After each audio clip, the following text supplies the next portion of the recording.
Kıymetli konuklar, saygıdeğer hocalarım, hepinizi saygıyla selamlıyorum. Esselamu Aleyküm ve Rahmetullahi ve Berekatuhu. Kıymetli misafirler, yolumuzu aydınlatan yıldızlar, Hazreti Sa'd bin Ebi Vakkas etkinliğimize başlıyoruz. Şimdi Kur'an-ı Kerim okumaları için İttihad-ül Ulema müderrislerinden Hüseyin Taş hocamızı sahneye davet ediyorum. Buyurun hocam. أعوذ بالله من الشيطان الرجيم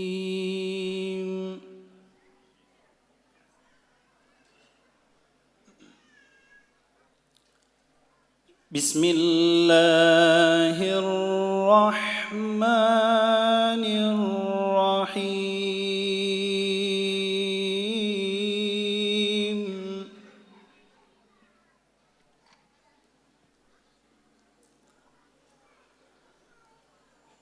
لقد صدق الله رسوله الرؤيا بالحق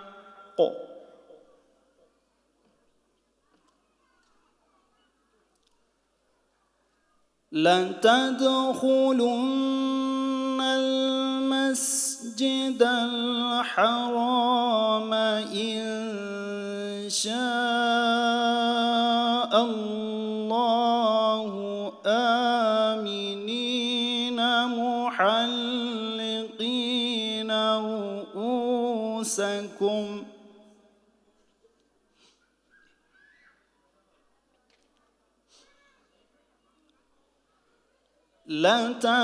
لتدخلن المسجد الحرام إن شاء الله آمنين محلقين رؤوسكم ومقصرين لا تخافون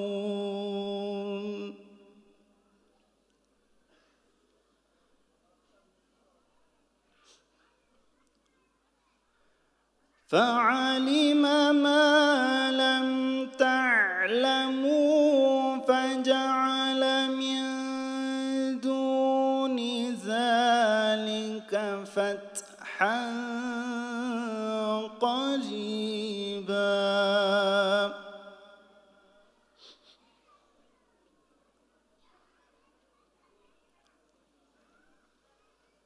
هو الذي أرسل رسوله بالهدى ودين الحق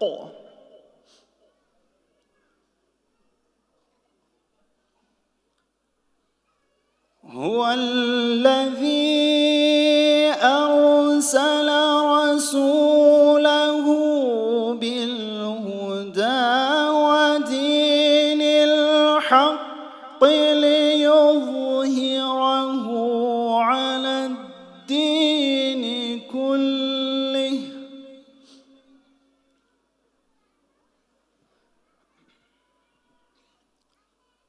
وكفى بالله شهيدا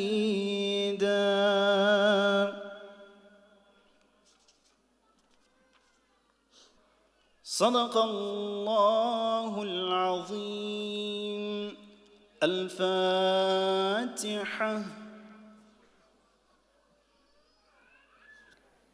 Değerli peygamber aşıkları, hepiniz hoş geldiniz, sefalar getirdiniz. Böylesi bir gecede bizi yalnız bırakmadınız. Allah ecrinizi kabul etsin inşallah. Peygamber Sevdaları Vakfı olarak böylesi bir etkinliği yapma gereğini özellikle seçkin ve güzide sahabeleri daha iyi tanımak adına yapmış bulunmaktayız. Değerli misafirler, Peygamber Sevdaları Vakfı olarak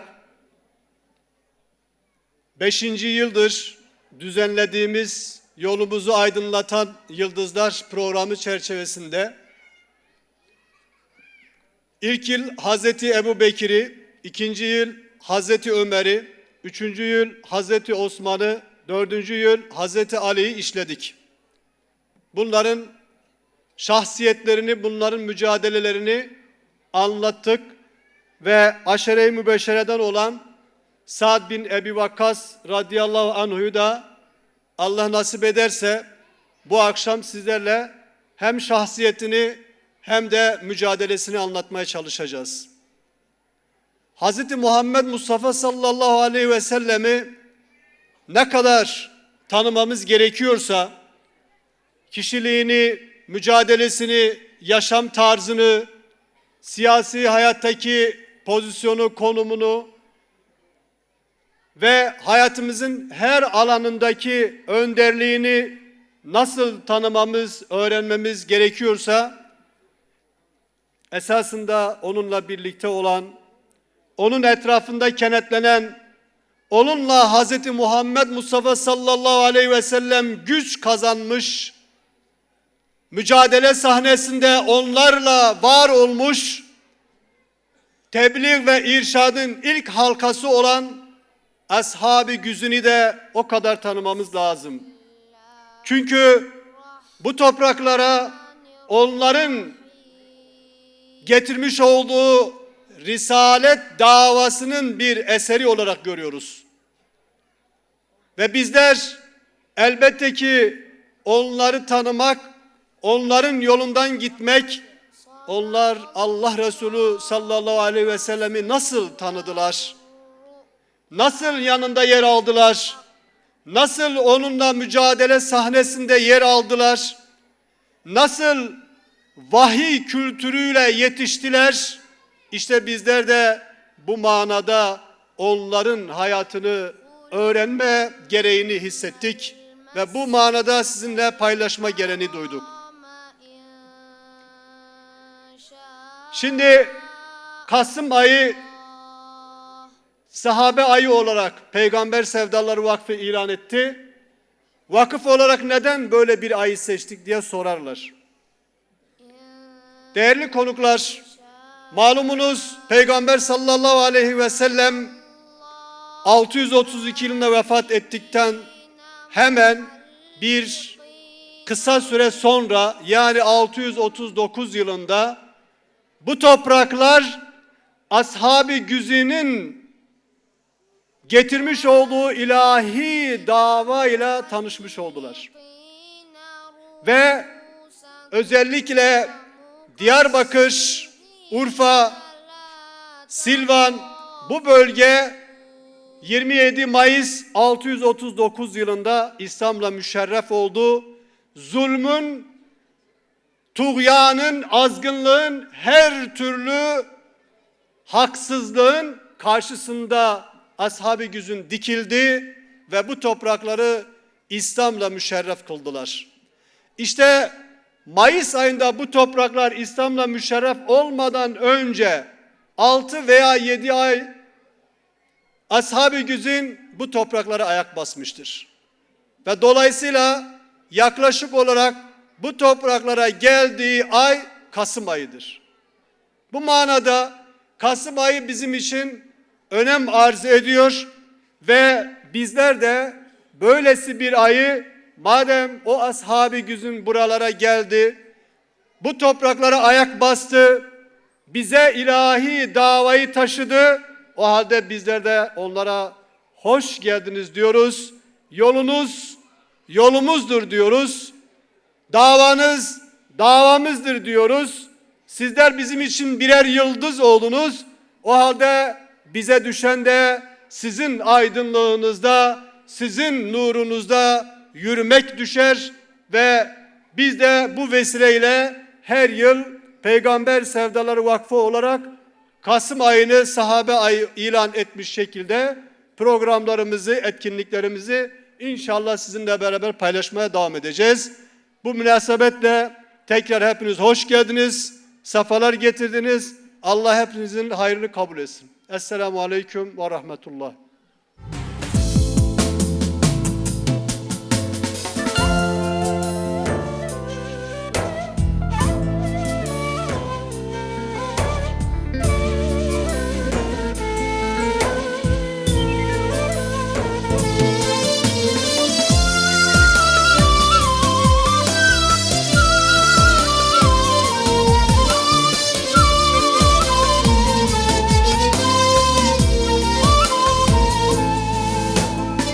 ويات أصحاب بالدرد وكدر جانوا مالي وان دربون هدر وينا مصعبو ياسين وجعفر عبا حمزاية آفي في خنبر ما ويف منينا حتى نكنجي عبا حمزاية آفي في خنبر ما ويف منينا حتى نكنجي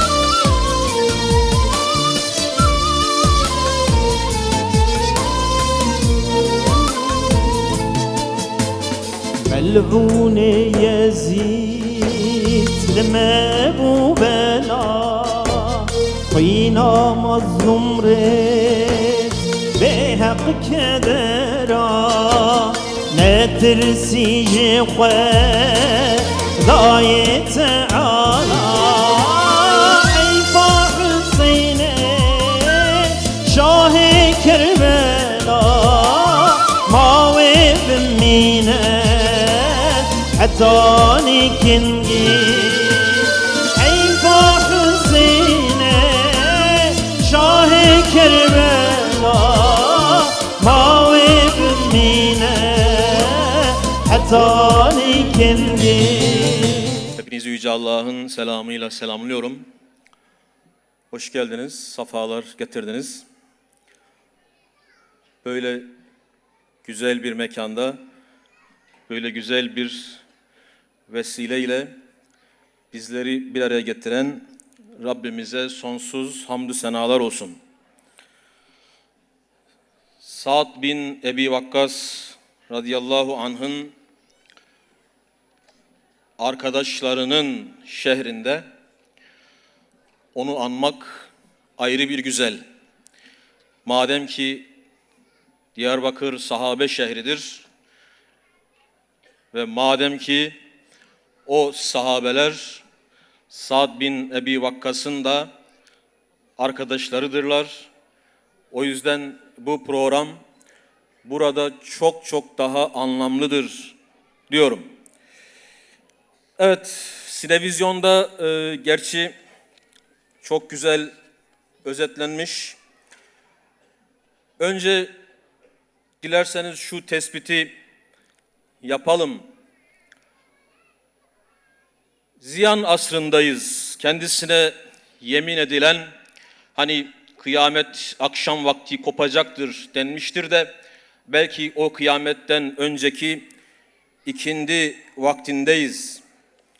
Öyle bir çağ ki, öyle bir asır ki maalesef hayata dair, insana dair ne kadar anlam varsa sanki bu çağda silinip atılıyor, tahrip ediliyor.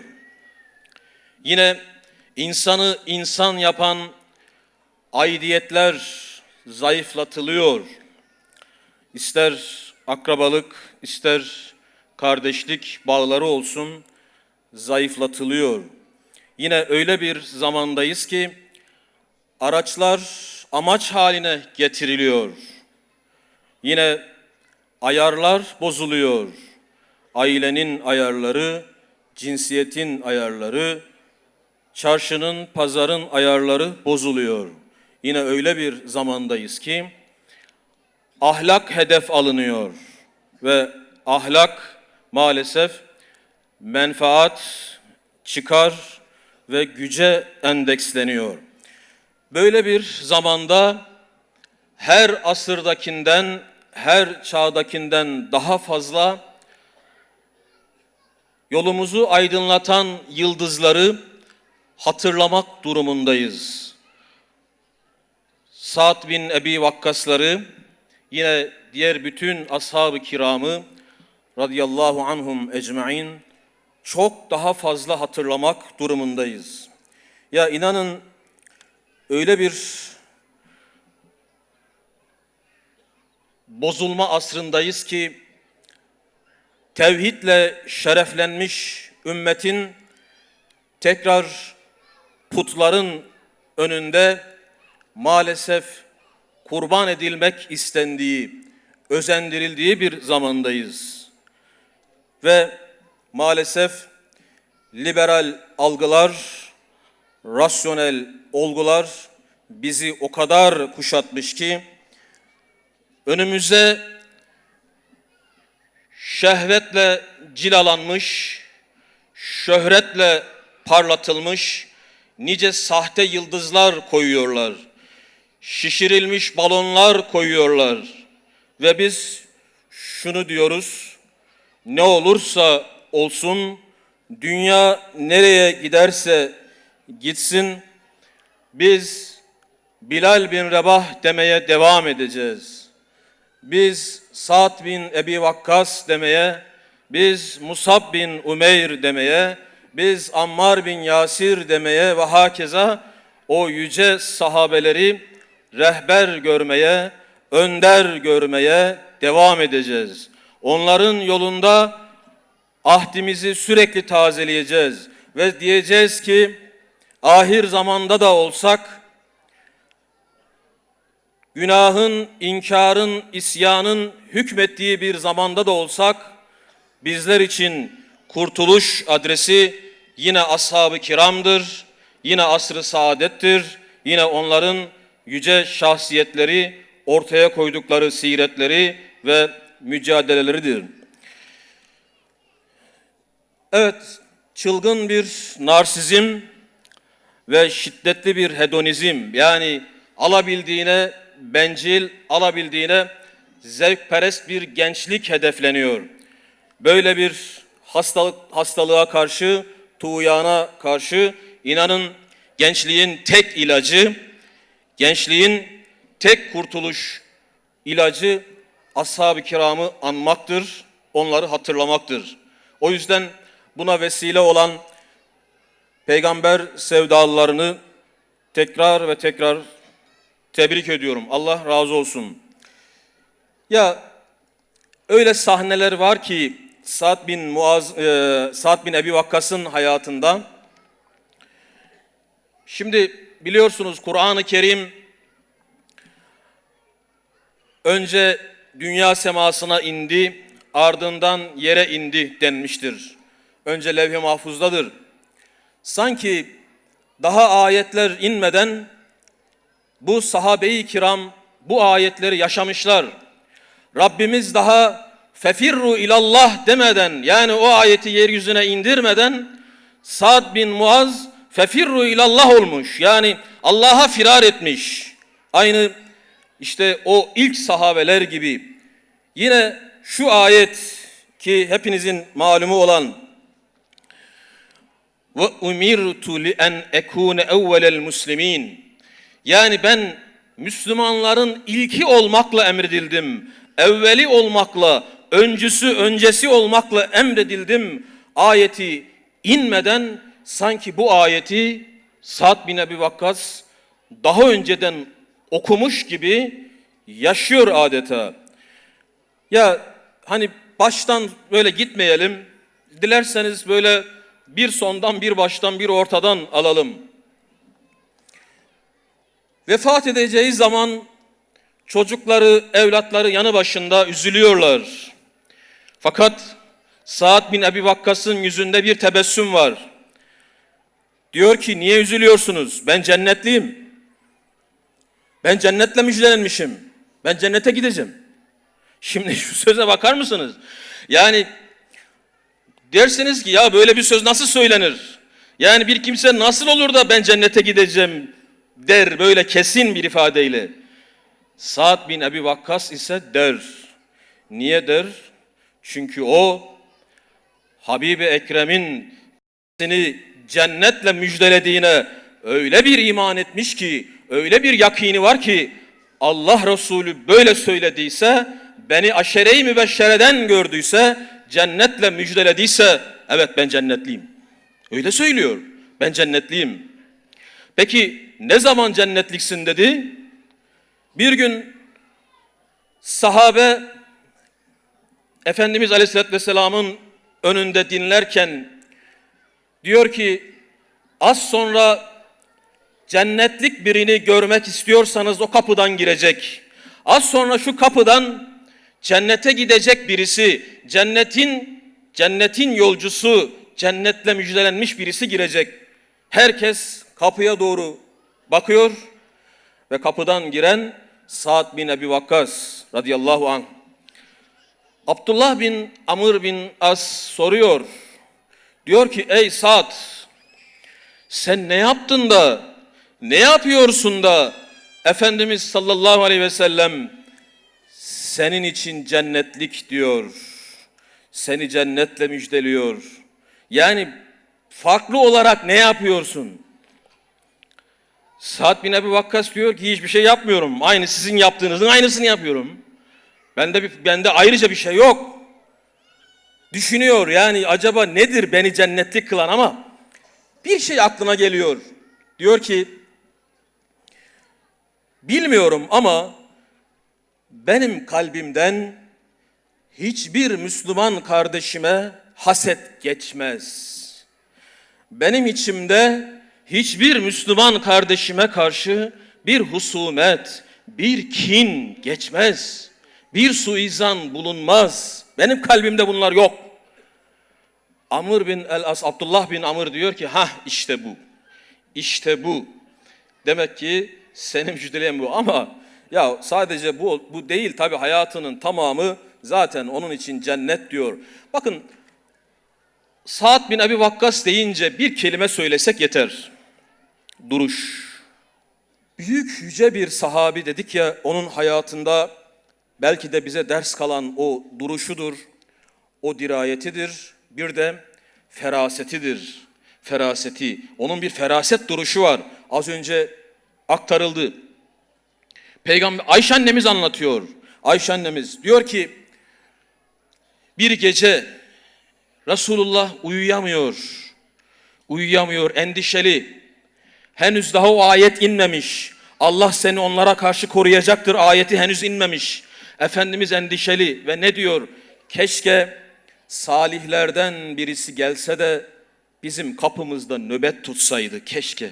Salih bir mümin gelse de kapımızda nöbet tutsa. Daha bu cümlesini tamamlamadan kapı çaldı. Kapıda Sa'd bin Ebi Vakkas. Efendimiz şaşırdı sallallahu aleyhi ve sellem. Dedi ki, hayırdır Sa'd, gece gece niye geldin? Dedi ki, ya Resulallah, benim içimden geçti. Ya şu anda Peygamber Efendimizin korunması lazım. Onun kapısının önünde nöbet tutulması lazım. Ve diyor, onun kapısında nöbet tutulacakken ben nasıl evde dururum? Bu işi benim yapmam lazım. Ve koşarak geldim. Kapıda ben nöbetçiyim. Efendimiz derin bir nefes aldı. Ayşe annemiz ekliyor. O kadar rahat uyudu ki gece horlamasını bile işittim. O kadar rahat uyudu yani aleyhissalatü vesselam. Feraset insanı.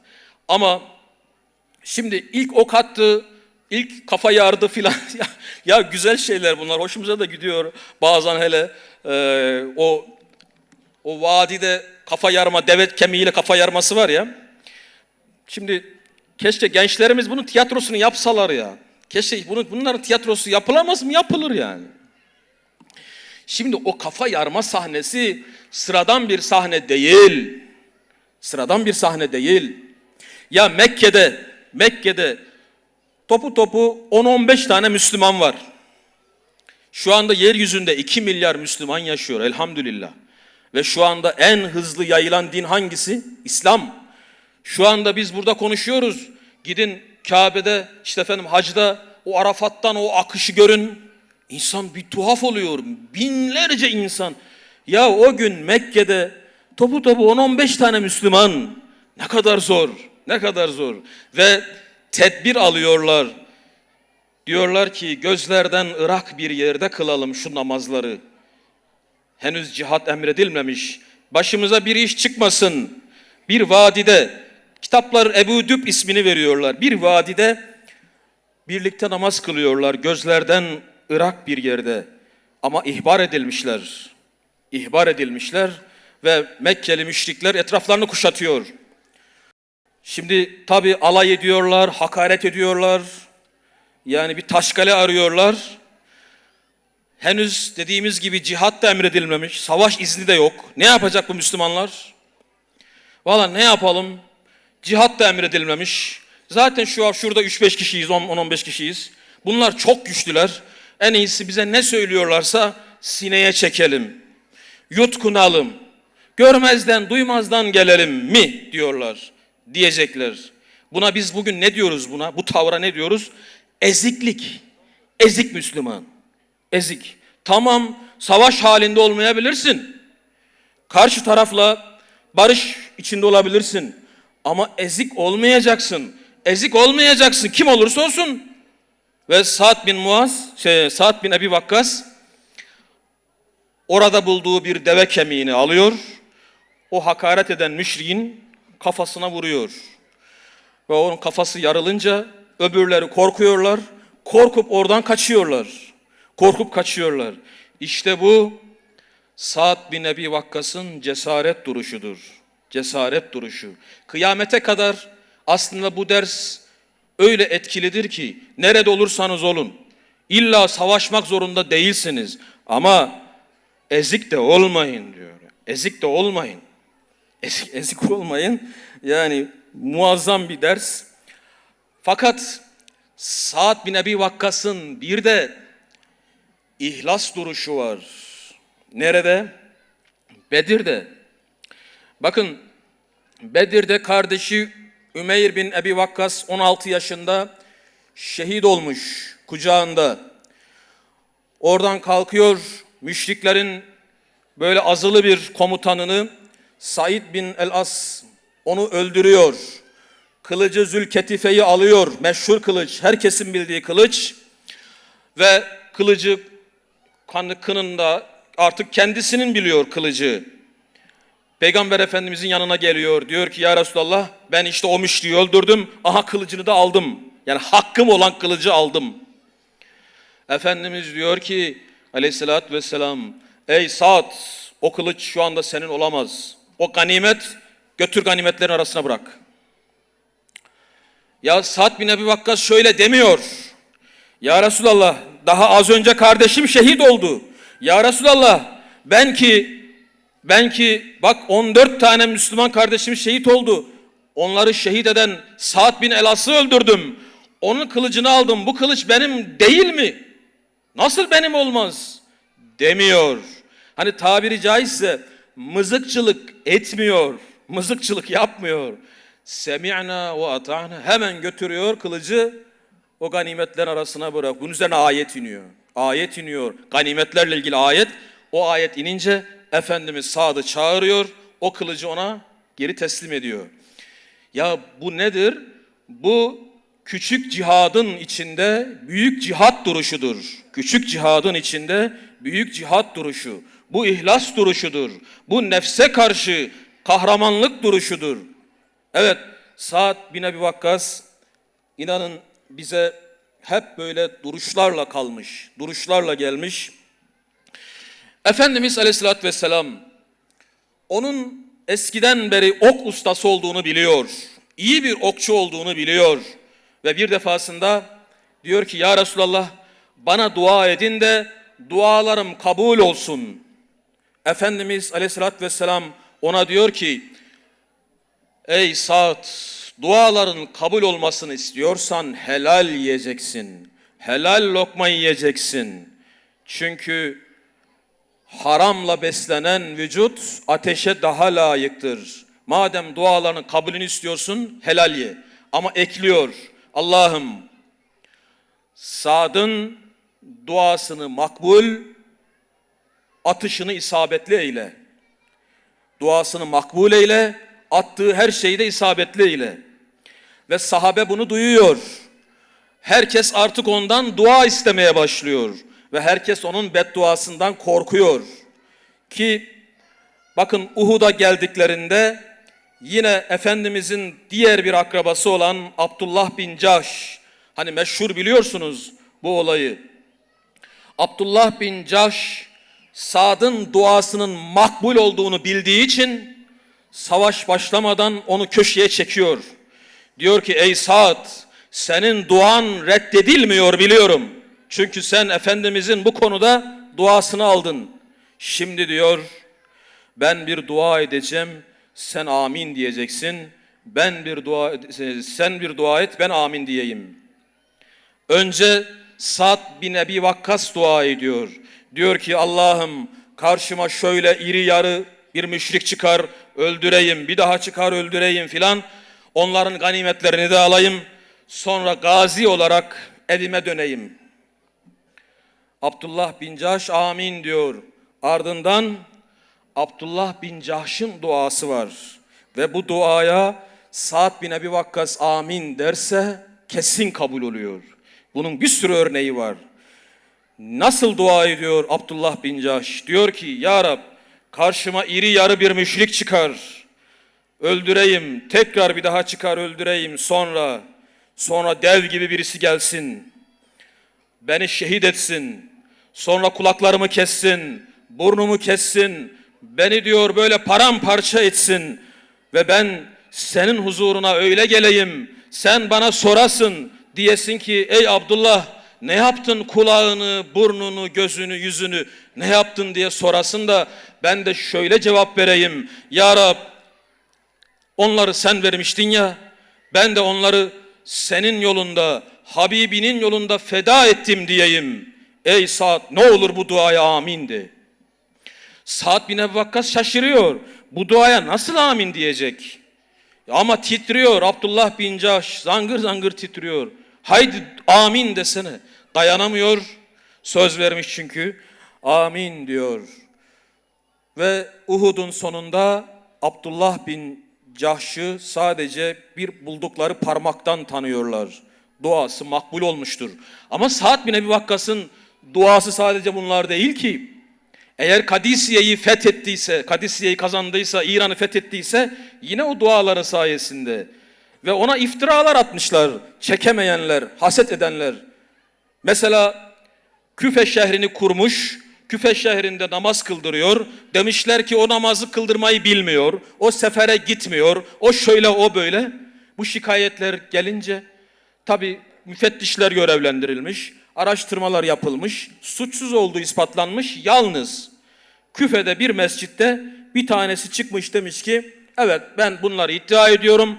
Aha bu bize böyle yapıyor, böyle hatalar var filan. Sa'd bin Ebi Vakkas ne diyor?